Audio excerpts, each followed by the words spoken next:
Welcome to Replayable, where we go into depth on our favorite tabletop games that keep us coming back again and again. I'm the start player, Todd, and today I'm joined by Greg and Paul for our 10th episode. We talk about another face on the Mount Rushmore of train games, Age of Steam. It was designed by Martin Wallace and John Borer and was originally released in 2002. The most recent version was released in 2019 by Eagle Gryphon Games with artwork by Ian O'Toole. How are you guys doing today? Ready to break ground on this empire? I am ready to make a delivery, but I should warn you, Todd, if I have turn order, I'm going to take your pick. Yeah, I've already hit max loans, so we'll see how much I can do. That sounds like our last game. Age of Steam is an intense board game that transports players back to the golden age of steam-powered locomotives. Set in the 19th century, this strategic masterpiece challenges players to build and expand their railway networks across an ever-changing landscape, navigate through rugged terrain, and race to deliver goods to distant cities. Players must carefully manage their resources, finances, and limited actions to optimize their routes and outmaneuver opponents. Age of Steam's replayability is further enhanced by its vast library of maps, which offer a wide range of scenarios and challenges. I think we're all in agreement that this is one of the train games, right? It's one of the best, or quintessential train games. With a capital T. That's a good way of putting it. Where were you in your gaming development when you first encountered it? This thing is definitely unique. It makes an imprint. Tell me about your first memories of playing Age of Steam. It's hazy, but I remember being introduced to it shortly after I moved to California in 2005. I had played a game called Struggle of Empires a couple times, and I thought it was just the best game ever made. And so somebody who played that game with me was like, well, if you like this game, let me show you this other game by Martin Wallace. And I had no clue what I was doing. My first game, I don't even remember it. But after a couple plays, I got to the point where I thought to myself, why are people still playing Power Grid? Oh, wow. Okay. How about you, Greg? Yeah, so for me, I didn't get around to it until a few years later, but it was in 2009, and I had kind of just started to really seriously getting into board gaming as a hobby, to the point where I was trying to form my own game group that played nearer to my house and at a better time for me than most of the meetups that were running. And I stumbled into a private game group and interestingly, my first game of Age of Steam, I believe, was the first game I ever played with Paul back in April of 2009. We played Golden Spike at a house. Oh my God. Yeah. That map, and then on the reverse side, Mississippi Steamboats, were such a brutal introduction to the game. I can't imagine that being your first play. Hey, I was just glad I got to participate in laying the Golden Spike. I think you and a couple other people are on one side of the map, and me and Marika were on the other side of the map. And we managed to somehow, because you guys kept getting each other's way, we managed to somehow get to the Golden Spike first or something. It's been a long time, yeah. Wow, that's great. Yeah. Kind of neat that was not only my first game of Age of Steam, but like I said, I believe my first game with Paul ever. Certainly the first game that I know I played with Paul. Yep. I remember getting into it because I had been playing Railroad Tycoon, which is now Railways of the World. Mm-hmm. And I originally found that game because it was a board game version of one of my favorite computer games. And someone had said, oh, well, if you like this, similar to what, Paul, you had heard, you ought to try Age of Steam. It's a little more of a gamer's game, and where gamer is more of a strategic player's game. And at first blush, I was just shocked by how brutal the finances were in Age of Steam. For whatever reason, it just has the right blend of planning and chaos that I still think it's incredible to play all these years later. What do you guys still like about this game? We just played it earlier this week. It's interesting how you brought up Railroad Tycoon, because I recall that game being far more popular than Age of Steam when it was released, which was like 2007 or 2008. And you say it's based on a computer game. It feels to me like it basically re-implemented Age of Steam, but made it more, air quotes, fun. I don't know if you remember. Yeah. Well, they used the Railroad Tycoon IP, but yeah, it was absolutely just kind of a reskin of Age of Steam with some extra randomness and more chrome bits and stuff like that, because it had event cards and stuff going on, if I remember right. And barons, you could have individual player unique player powers, right? Well, end of game points, I think they were. Oh, was it? Okay. Yeah, I guess my point is, even though Age of Steam was first, a lot of people found Railroad Tycoon before Age of Steam, right? Just based on popularity. Right. I'll say for me, it was a little bit of a slow learning to love the game because, as I mentioned, my first time playing was Golden Spike, and Paul can attest it's not a particularly easy way to learn the game. I wasn't in love with the game at first, and then I played Railroad Tycoon around the same time, and I had fun with that, and so I kind of appreciated it. But I had decided at that point that I would go buy the new and improved version of the game, where they got rid of ages and just, it's just Steam. Yeah, I mean, Paul, and since then, Paul and I have had an ongoing battle of whether Steam qualifies as being anywhere near as good as Age of Steam. But it took me a while to find maps that I liked. I think that was part of what I would say about it is, but we're talking about what we love about it. So I did eventually grow into loving it. And part of it is there are really good maps that are a lot of fun, that has some element of being a really intense auction and can be a fun battle for resources on the board and whatnot. But part of the fun for me is the variety of maps out there and getting kind of that novelty, even when you're still playing by the same rules. Right? Yeah, it's really incredible how many there are. How about you, Paul? What do you still like about the game? There are three things that, in your words, thrill me about Age of Steam. Number one is I feel like it starts with a blank canvas where it's really hard to predict what that board is going to look like by the end of the game. And so I'm always excited to see the choices that we make and the routes that we build as we go. Number two, the auction, or should I say the dollar auction, thrills me every time. Just the second place paying their full bid is the cause of so many tragedies. And thirdly, I really appreciate how Age of Steam forces players to confront their own tendencies towards irrational behavior. The old slogans of throwing good money after bad, or how it forces you to learn the first law of holes. If you find yourself in a hole, stop digging. Yeah, I didn't learn that on Monday night. Oh, you and me both were digging for our lives. I think we both ended up at Max Lawns. Yes. Yeah, we did. Yeah, I agree. That auction is one of the most interesting auctions I've seen implemented in just a way that you can go from doing well to being last so quickly. If you're lucky, you're last. What's worse is being second to last and losing half your bid for third place or fourth place, depending on number of players. I actually don't mind second place paying full bid as much because at least you're getting one of the two things. But sometimes just by the way of the player order, it's like you look at it and you're like, if this comes back around to me, it's going to be at a level I can't afford. But do I want to try to jump it so high now and let everybody else get second and third and whatever place inexpensively? Mm-hmm. I mean, you still want the other players to have to spend their money. It's just a fantastic mechanism in and of itself, and it's practically its own game. Yeah, I think it is the core of the game, at least for me. Yeah, it's interesting. I've been finding that, there's like a lot of auction games, there's a timing aspect to it. You can't go in hard on every auction, with some minor exceptions. I managed to pull it off in a game or two ago, I think, that I won a lot of the auctions. But most of the time, you have to choose which rounds you're going to try to get that extra money and win the auction, and which rounds you're going to just go last and be okay with it and plan ahead for that a little bit. Yep. But I was thinking about it in different terms the other day, that it's often, kind of flips the paradigm of, it's not about doing what nobody else is doing. It's about not trying to do what everybody else wants to be doing. If everybody wants Loco this turn, don't get in there. Just be happy, plan a turn where you're doing something else. Right. And yet it seems like you never get Loco easily. No. I mean, the last couple of games we've played, every turn there's at least two people who want it. Or at least that's what we think. It depends on the map to some degree.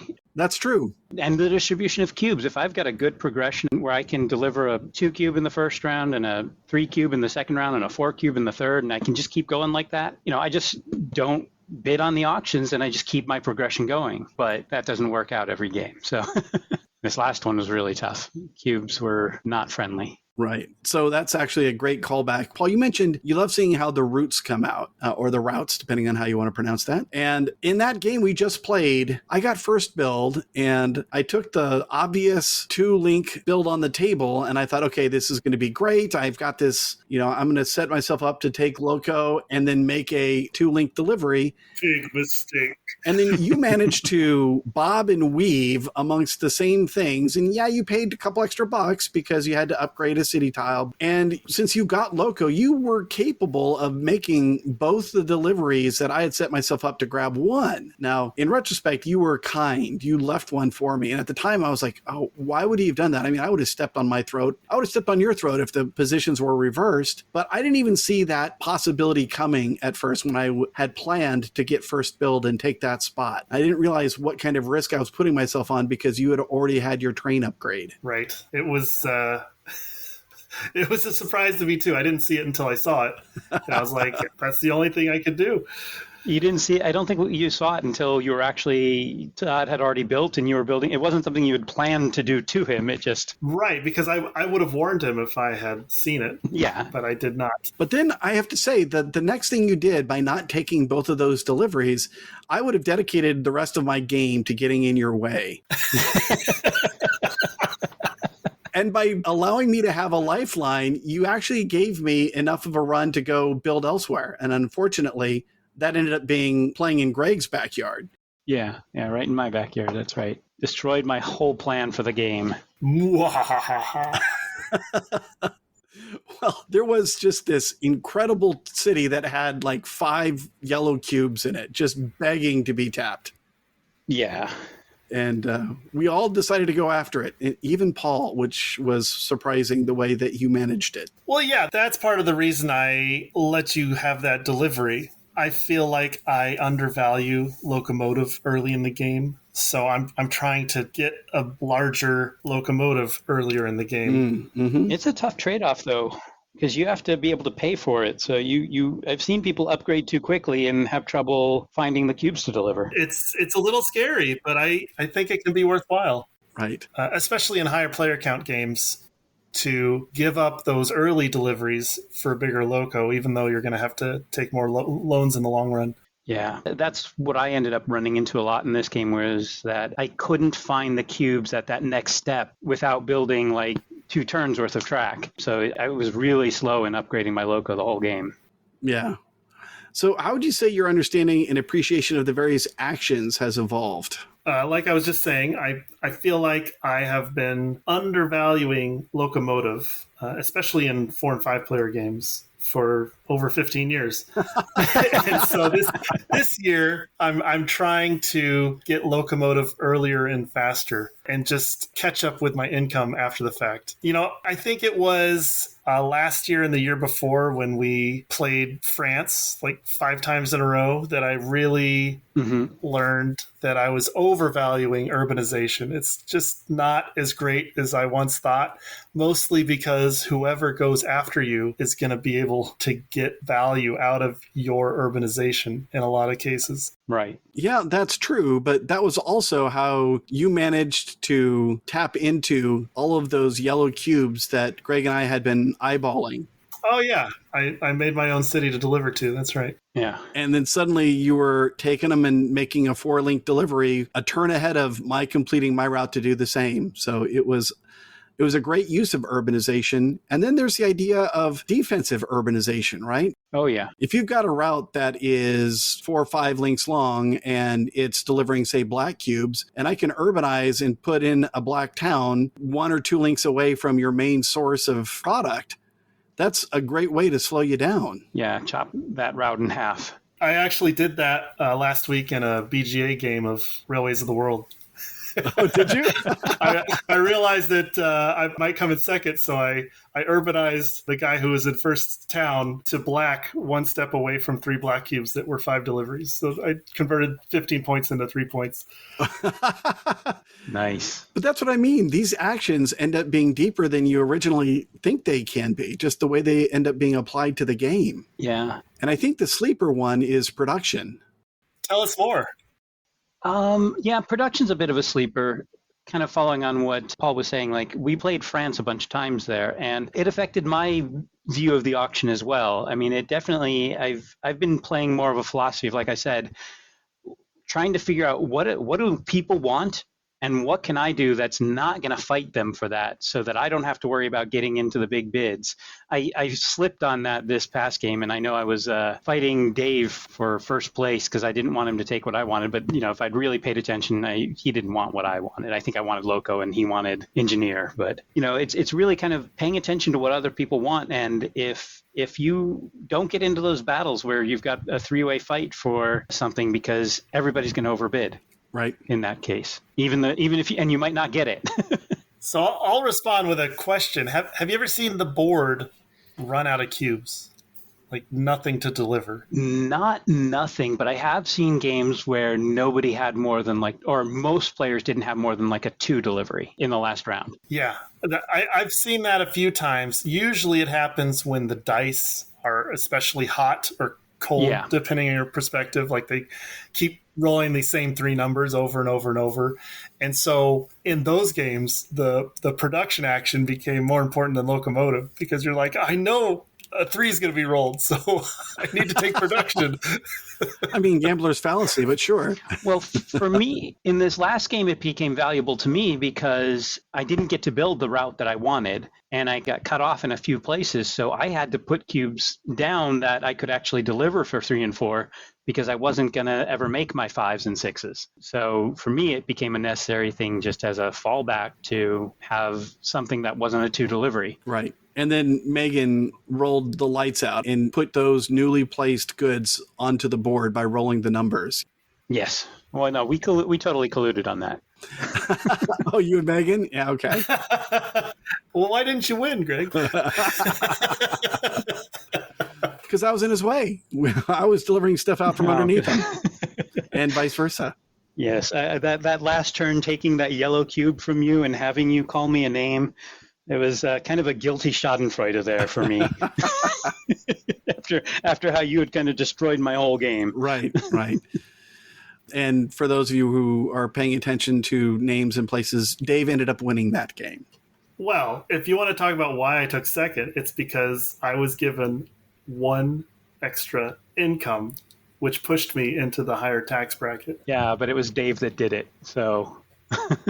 I don't remember when it was that we discovered that trick, but it can be pretty nasty. Like it's a gift that you then take back, right? And then some. What I thought was particularly interesting about the one that Dave did is he had upgraded to the 6 train, even though he never had a 6 cube to deliver. And he's like, wow, that was a waste. But then in that final delivery, he's like, wait, I can deliver my 5 and then just add the 6 link to give Paul an income.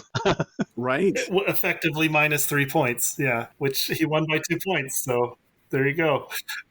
Right. But Greg, you even did something that I thought was really clever earlier in the game, where you had overspent, and so you ended up having to go backwards on the track, and it basically was the 2 points you were going to go back anyway due to income reduction. Yeah. That was really well done. Oh, yeah, that was brilliant. You can't plan for that, but when it shows up, it's like, well, I can spend the extra $2 that I won't be able to afford, but I'm going to go back in income anyway, so might as well. Yeah. Do I let this money go to the government or do I spend it? Just a lucky circumstance. I can't really take credit for any brilliance there. Well, I think you at least identified it and then you exploited it, so we'll give you full marks for it. I appreciate it. All right, so engine building is not one of the mechanics on Board Game Geek, although it applies here, literally. As a result, these kinds of games snowball towards the end. How extreme do you think this phenomenon is in Age of Steam? The snowball is heavily curtailed by loans. Yeah. But for the most part, it depends on the map and player count on that map. For example, when you play with fewer players, the snowball is going to be more extreme. Like when we play Rust Belt with 4, at the last turn, some of us have like $20 and we don't know how to spend it. Right. But the other night we played with 5 players. That did not happen. No. Yeah, and some of us were at max loan and still struggling to build any track. And it was the same map, just a different player count. Yeah. For me, I don't feel like it's so much a snowball. I mean, obviously you increase your income every turn, but it feels like a steady progress to me. It doesn't feel like it snowballs into, exponentially. Because of the loans, because of your cost of the loco, that potential exponential growth is really curtailed. And then when you get into cube scarcity on, like Paul said, when there's more players on a map, it's sometimes I've seen people go backwards, on the last turn. Oh, right. Because they didn't have a cube to deliver and they got knocked back. Right. I'm like comparing it to, say, some Splotter games. So if you're thinking about The Great Zimbabwe or Food Chain Magnet, either one of those, they hockey stick at the end. Everything is basically a setup for the final round scoring and then see how many points you can score. And I agree with you, Greg, that I feel like this is more steady pace. Well, yeah, the only building you're doing is your locomotive, your literal engine building. And if nobody else is taking your cubes, then I would say, yeah, you're snowballing. But other people can drink your milkshake. Right. So that puts a stop to that.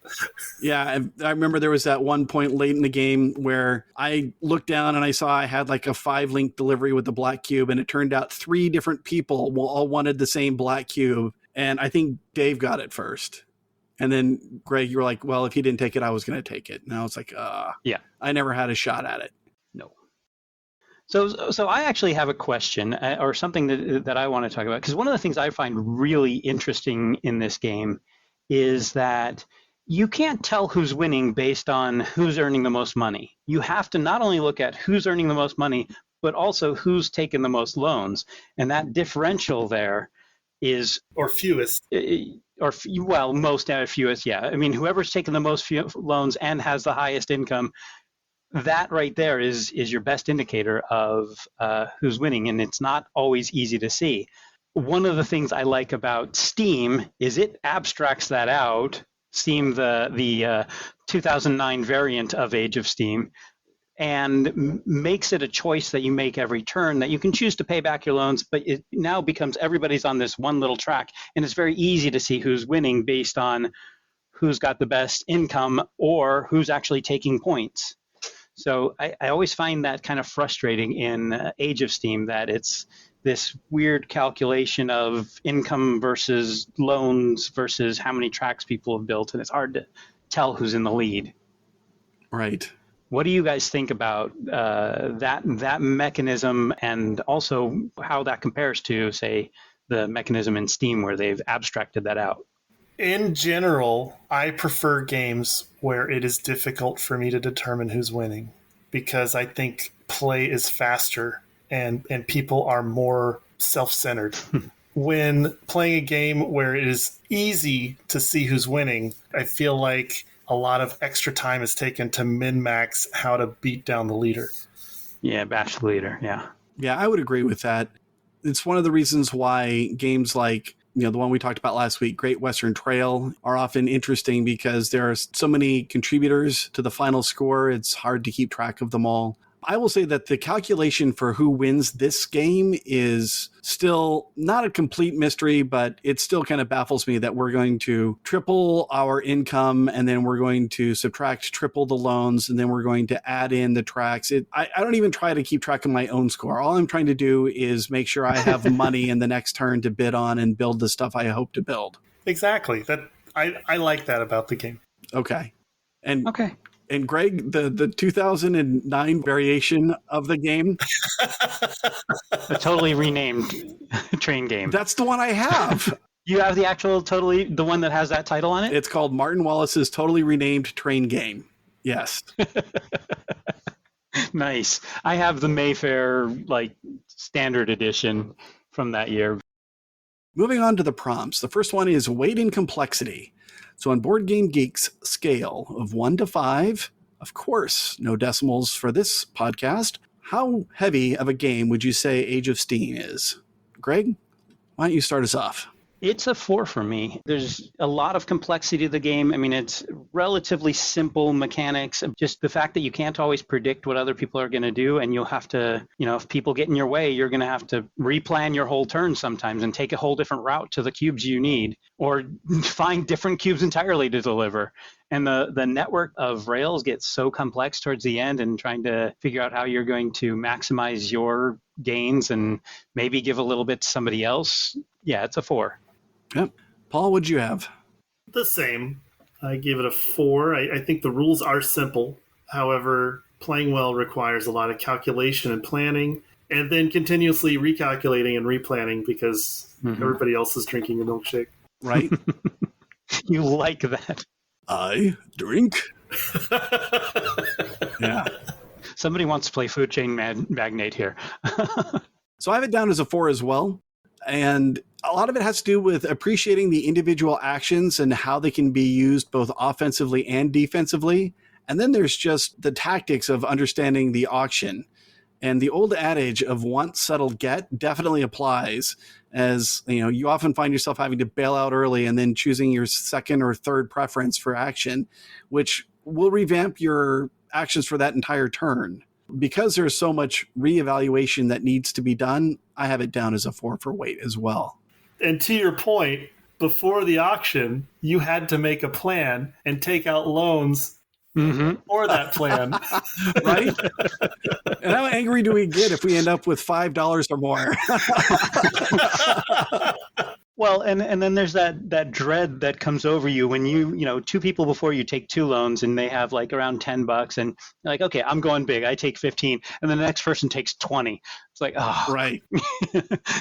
There go my plans. Absolutely.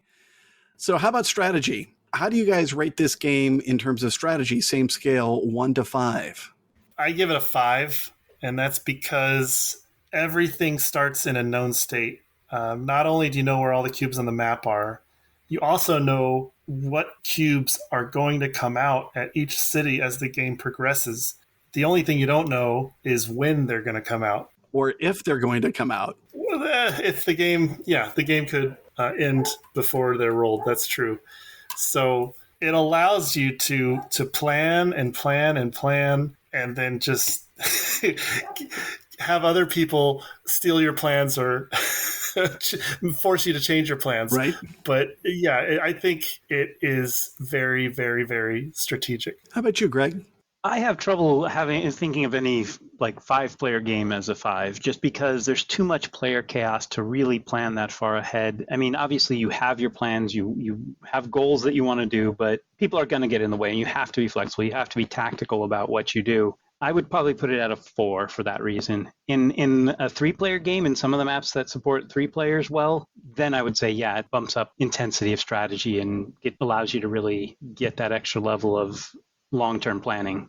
Yeah, I agree. I mean, I want to say it's a 5, but part of the delicious nature of this game is having to do the best with what you can get. And that means your strategy is going to have to change sometimes. So it's a strong 4 in my book. On to luck. How much do you think luck plays a factor? And I'll lead us off and say the only time that luck comes into play is a big one. And that's when you're determining where those new production goods will be placed. And Paul, you're right. I mean, you know where they're going to be placed, right? You can tell which colors are slated to go to certain cities, but that's only if that number gets rolled. And in games where we've been playing at equal levels, we've seen outcomes boil down to which cities received goods and allowed us to deliver a 5 or, make a 5 or 6 link delivery. And someone else didn't get the benefit of production. And so their engine stalled. And so for that reason, I think luck is a 2. What do you guys think? I have it as a 2 as well. For me, it pretty much similar things. I mean, I've seen situations where I wanted a cube to come out this turn so I could make a 4 delivery. I had to settle for a 3 delivery, and then next turn it comes out and somebody else makes a 5 delivery with it before I can use it. And so I get stuck kind of behind the curve there on keeping up with income. So it does affect things, but it's rare cases. For exactly the same reasons, I rated a 1 for luck. What? Okay. Well, even down to drawing cubes out of the bag. You know what I would rate a 1 for luck, Paul? I would rate Steam a 1 for luck because you know exactly what cubes are and you have complete control over where they end up. But that's beside the point. Man, you're just not going to let this one go, are you? I'm not. This is something Paul and I have been. I think we've actually settled it finally. We used to kind of go back and forth about whether they were comparable games. I mean, I think it mostly depends on map. I get his points of it's a 1 to 5 scale. It's not 0 to 5. It's not 1 to 100. It's 1 to 5. So I think they're the same. Okay. All right, on to theme. So how much do we think the theme has been integrated with this game versus pasted on? Same scale, 1 to 5. Paul? I'm not sure. I just went with 3, a middling score. It's very much a train game. It has network and route building. It has deliveries. It has an income track. That's all I have to say about that. All right. Same here. Yeah, I never feel like I'm, a robber baron or anything like that. I'm playing a board game. It's a fun board game, and I can connect it to its background, but it doesn't, it feels a little bit disconnected on some levels for me that I just can't rate it higher than a 3. Okay. So for me, this is a bit of a crazy question. My preferred version to play has discs and cubes and simple maps without faux shading for plains or mountains. We substitute poker chips for the paper money. I actually have I have 2 versions of the game. I have the 2008 version with the plastic trains, and I don't like it as much. I mean, I might as well get rid of that one. Yeah. And yet the feeling of running a train company and competing to deliver those goods is 100% there. So even though the components are simple and, themselves aren't blinged out by today's standards, for me, the theme is still a 4 because I do feel like I am playing a train game and competing to deliver goods. Yeah. I don't know. I mean, you talk about the bling and stuff like that. I think of Railroad Tycoon. To me, that one is a 4, maybe even a 5 on the theme because you've got the events going on, you've got some random chaos going on from world, and you've got differing barons that you're playing, and then you've got the cool bits that you're putting out, the water towers and everything. Right. And so I still don't know that I feel like a robber baron in that, but it definitely it evokes the time of the era in which you're playing. In Age of Steam, for me, get rid of all that. I just want to play this game that's really fun and cool. So it's nice that it's streamlined down to just discs and a more abstract map. Right. I don't know, what came first, Age of Steam or board games with a train theme? I mean, the answer is obvious, but for me, Age of Steam almost defines what train-based board games are supposed to be. So I don't know. I mean, I would say that Francis Tresham did a great job getting the ball rolling in the 80s with 29 was the first one, and then 1830. Oh, for sure. Yeah. But I wasn't playing that back then. No, but you were playing Rail Baron. I was playing Rail Baron and Empire Builder back in those days. That's true. All right. So what's your favorite player count? What's this game best played at? For me, it's completely map dependent, so I have no answer. I would say it's map dependent, but I don't think there's any map that plays 6 players that I want to play. Oh, that was going to be my answer for the next one. Okay. So favorite player count's map dependent, but least favorite player count? Yeah, I have yet to find a map that I think I would enjoy at 6 players. Yeah, exactly. Have you ever played a 6-player game? I have. Oh, well, to be fair, the 6-player game that I played was Steam. Okay. But I mean, a lot of the mechanics are identical in the 2 games. I've always played the standard version, it's just the time between turns and the downtime during the game and the amount of chaos and the way some parts of the map get really congested and other parts of the map maybe don't have enough activity and somebody gets to run away with the game. I think it's really hard to balance it at that many players. Okay. Yeah, I mean, think about how there's only 7 actions up for selection. I think at 6 players, you're really stretching the limits of that auction mechanic. Right. Suddenly that first player option starts looking really good because the cost of the set of going around again is exorbitantly high. Or turn order. That's what I meant. Yeah, turn order. Got it. Being able to say, I'm just going to play my turn order action now, and you guys all get to bid again. Really powerful. Yeah, it's huge. So then what's the actual playing time? I don't have good data, but it seems from my recent plays, it's about 30 minutes per player. All right. That sounds pretty fair. I don't track play times, but it's really player dependent or player count dependent. Player dependent too. That's very true. So That felt like an attack. Shots fired. So I do track time, and maybe I should just take this one question out because it seems like it's not much of an opinion question. It's just okay, this is what the data says. Over the last 12 to 15 plays, we're averaging a little over 2 hours with 5 players and a little over 2.5 hours for 4 players. So that's pretty interesting because that says it's probably also map dependent because the number of things that you have to look at is influenced by, how congested the map may be. Yeah. Decision space. That's wild. Maybe you have less decision space in 5 players. Right. The thing you wanted to do has been taken. So you just have to do something else. You only have one viable option, even though it sucks. And right. The game is also one fewer round. That's true. Also true. There we go. So it's interesting, but either way, if we're done in 2 hours, that's a good playing time for this game. Solid win, yeah. And it's actually in alignment with the box saying it's going to be 120 to 180 minutes. I was surprised. A lot of times I feel like the estimated playing time is grossly underrepresented. It's for experts only. Yeah. Right. Okay, so which edition of the game is the best? And Paul, you can start. Paul's going to give the right answer, so I don't think there's any doubt. Well, it's the 2019 Deluxe Edition, hands down. I mean, there's a reason I leave it at the location we usually play at. Right? Yeah.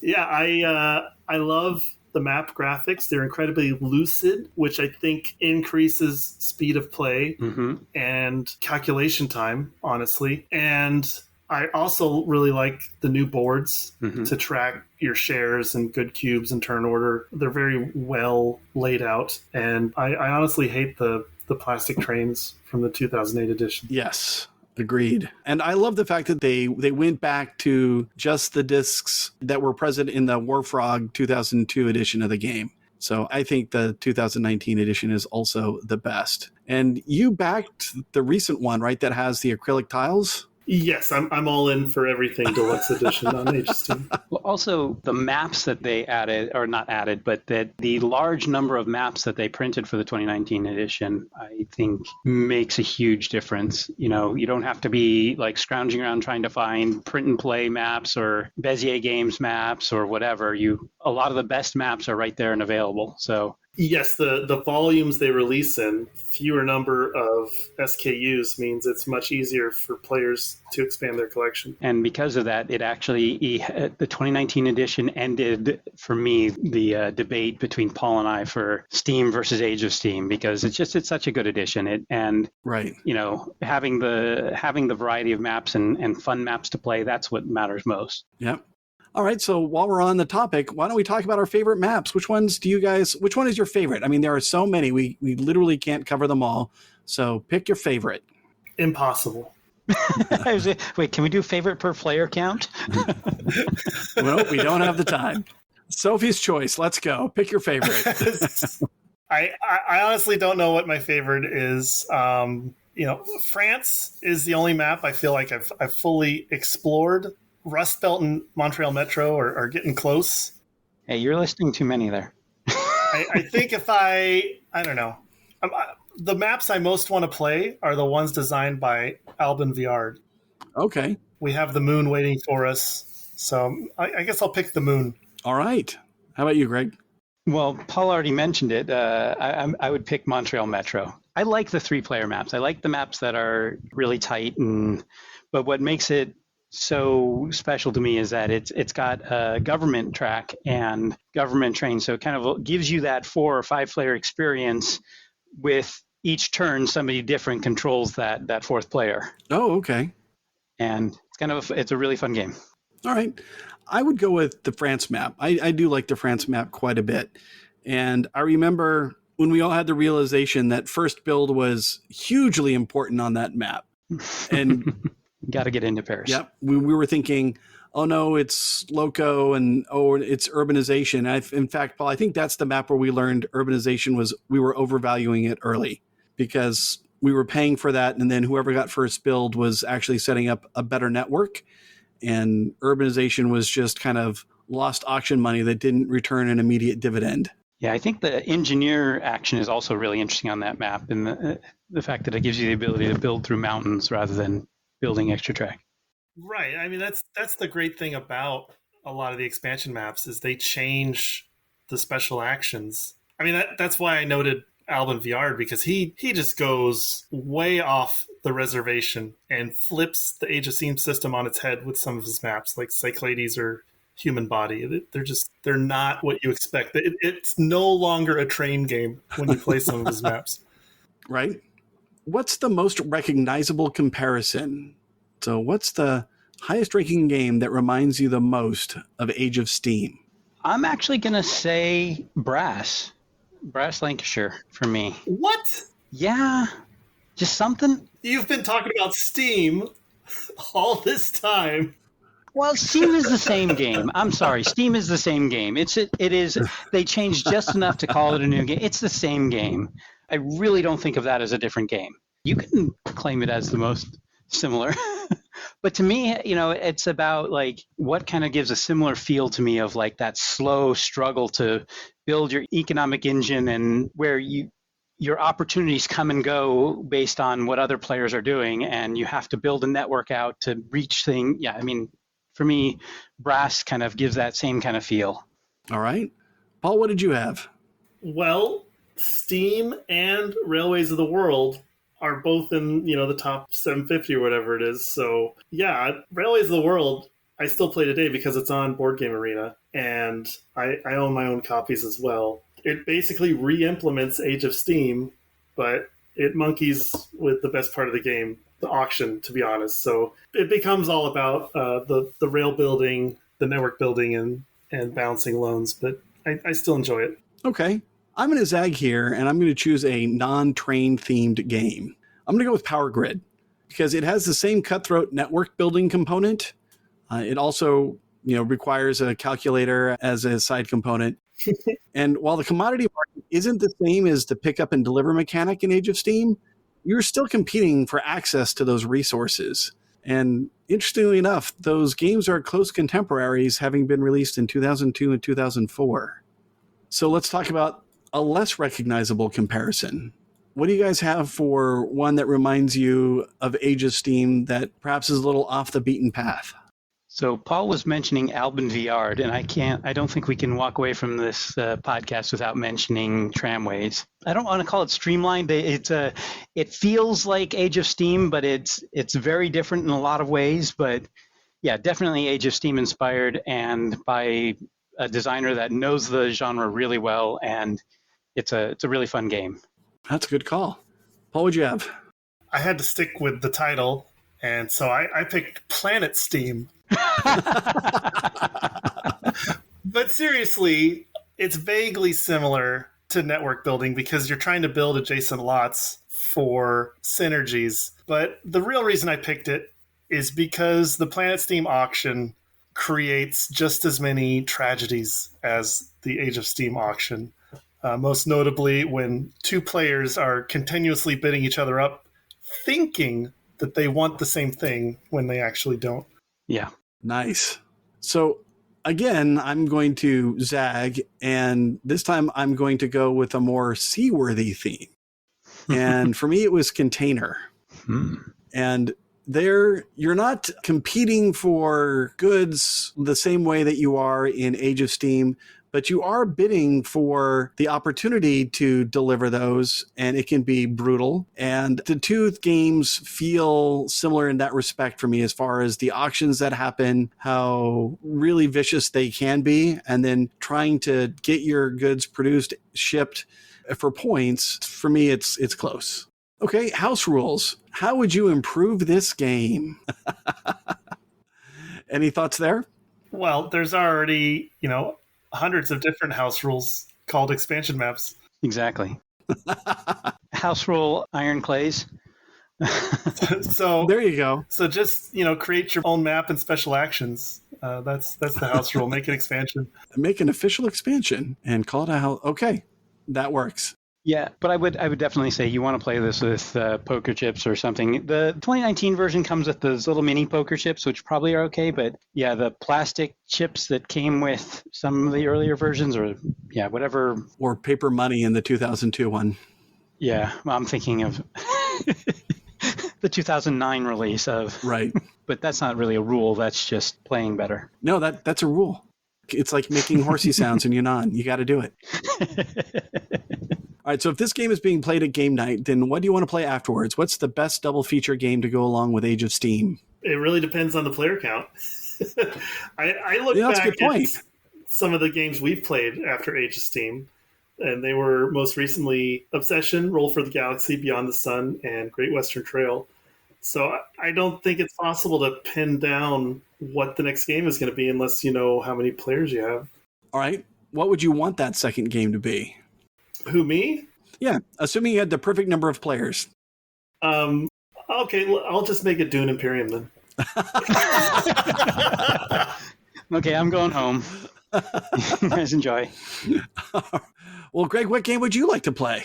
Oh, I don't know. I mean, I think I tend to prefer to play something a little lighter after this, but history shows we don't do that. We, like you said, we played Beyond the Sun, or I don't know that there's a perfect pairing with it. It's because for me, again, I don't feel like a strong sense of theme, so I play any good, solid mid to heavyweight game after this and be happy. Right. Well, I thought your list of games was interesting because maybe you're playing this game when I'm not around. Because the last few times that we played Decrypto afterwards. And if I was going to go with a game that in some way tied into Age of Steam, I'd probably pivot off of the auction and just go with modern art. That's nice. But Decrypto, I wonder if you're playing this game without me. Well, right? One of us isn't around. All right. If you like fill in the blank, and it could be a mechanic, it could be another idea of a game, then you're going to like Age of Steam. And I'll jump in here and say that if you like mid to heavyweight pick up and deliver style games, so Splotters like Indonesia would be another candidate for here. If you like that kind of mechanism and weight, then I think you're going to like Age of Steam. What do you guys have? Greg? I have, if you like network building and high stakes auctions. I think that those are the most interesting aspects of the game, trying to connect to the resources you want and trying to outwit other players in the auction. That's the essence of this game to me. Mm-hmm. What would you have? I think you need to like cutthroat competition along with network and route building. Yeah, absolutely. So if you don't like fill in the blank, then you're not going to like it. Now, I realize you could say the same thing twice and it would apply. Did you have a different answer for this one? I would say if you don't like slow economic growth and having to optimize things and settle for less often, you won't like this game. Yeah, I agree. I had unforgiving financial models. This game kicks you when you're up and it kicks you when you're down. Hashtag dirty laundry. If you don't like that sense of I've made an unrecoverable error and I just can't find my way out for the rest of the game, you will experience that at some point in Age of Steam. May not be every game, but there will come a game when you realize that things have gone terribly wrong. You're at max loans and you can't afford to lay track. And that's one of the things I like about it is it's demanding, but you have to like demanding games. So did this game replace a previous one for you? So for me, this is probably a better place to talk about how I didn't really like this game the first time I played it. It was okay. I found it enjoyable, but I much preferred some other games I played around the same time, Railroad Tycoon, Union Pacific. I had a lot of fun with those. It wasn't until I grew just a little bit more as a gamer and appreciated that tight economic engine and that kind of riding on the edge of barely being able to stay afloat that I really came to appreciate this. Right. So for me, it replaced, I would say, things like Railroad Tycoon and Union Pacific. Yep. Paul? Yeah, I mentioned it earlier. This game basically replaces Power Grid for me. Power Grid is quite similar, but I don't really care for the catch-up mechanisms being designed into Power Grid. If you want to play well, you have to sandbag certain turns to get the jump on everybody, whereas Age of Steam, it's being balanced by the players and the auction and the milkshake drinking. Yeah, I had an answer similar to Greg's. So I said it muscled Railroad Tycoon / Railways of the World out of my rotation. In fact, I hardly even think about those games anymore. So Age of Steam definitely replaced those for me. Although I'm glad to hear that you're still playing Railways of the World on Board Game Arena. I may have to give that a shot. Awesome. And we'll have to get a group game together. Yep. Has this game since been replaced? And if so, by what? It's replaced itself with the deluxe edition. Yes, multiple times. First with Steam and then with 2019 Deluxe Edition. Okay. Yep. Fair. So then moving on to soundtrack. What music would you like to listen to while you're playing this one? What'd you guys have for this? This was tough for me. It was pretty easy for me. I would like to listen to the works of Philip Glass. He's associated with minimalism. Okay. And his music is built from repetitive phrasing and shifting layers, and I think that really describes the game of Age of Steam. Yeah. So for those interested, you can start with soundtracks to The Illusionist or The Hours, both movies that have come out. Okay. Yeah, I think when I was doing my search for what might work well for me, I ran across The Illusionist. But what I ended up going with is the composer Abel, forgive me here, Abel Korzeniowski. He did the soundtrack to the Penny Dreadful series, and he's got some other stuff. Ooh. I ran across this playlist on Spotify that was an Age of Steam galvanization playlist, but it also in parentheses said it was Victorian ambient romance, which I love that. But but yeah, that composer, Abel Korzeniowski, his music just has that kind of, there's a sense of that age of industry in there of like, you know, kind of a drive, a very repetitive drive going on through the music, but it's relaxing still, and I like it. Okay. I'm looking forward to listening to some of that. For me, I want the music to be environmental and not distracting. And Spotify has a feature where every track has a radio playlist that contains similar songs to it. So my starting point was a song called River Crossing from the True Grit soundtrack. That was composed by Carter Burwell. And if you start there and then you select its radio playlist, you get a lot of similar songs that have the same era, tempo, composition. And I think it would work well with an industrialist game like this one. So things for us to all chase down. You know, I should start putting track links in the show notes for this. All right, we're almost done. Rating on a scale of 1 to 10. How do you guys rate Age of Steam? It's a 10 now for me, and that's largely because of the deluxe edition, the clean, precise graphics, and the volume packaging that we already talked about.